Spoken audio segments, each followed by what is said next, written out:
উন্নয়ন নাকি টার্গেটেড উচ্ছেদ? ভারতের উত্তরপ্রদেশ ও উত্তরাখণ্ড সহ বেশ কয়েকটি রাজ্যে বেআইনি স্থাপনা উচ্ছেদের নামে একের পর এক ঐতিহাসিক মসজিদ ও মাদ্রাসা বুলডোজার দিয়ে গুঁড়িয়ে দেওয়ার অভিযোগ উঠেছে। মাত্র ১.৫ মাসের এই আগ্রাসী অভিযান নিয়ে মানবাধিকার সংস্থাগুলো গভীর উদ্বেগ প্রকাশ করেছে। এই ঘটনার ৩টি বড় প্রভাব। বুলডোজার নীতি। আদালতের চূড়ান্ত রায় বা পর্যাপ্ত সময় না দিয়েই রাতের আঁধারে ধর্মীয় উপাসনালয় ভাঙার এই প্রবণতা তীব্র সমালোচনার মুখে পড়েছে। ধর্মীয় স্বাধীনতার উপর আঘাত।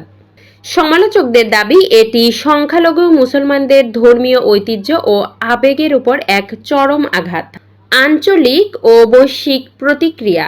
এই ঘটনার ফলে ওআইসি সহ মুসলিম বিশ্ব এবং আন্তর্জাতিক মানবাধিকার সংগঠনগুলো মোদী সরকারের তীব্র নিন্দা জানাচ্ছে। ভারতের এই চলমান সাম্প্রদায়িক অস্থিরতা কি পুরো দক্ষিণ এশিয়ার স্থিতিশীলতাকে হুমকিতে ফেলবে?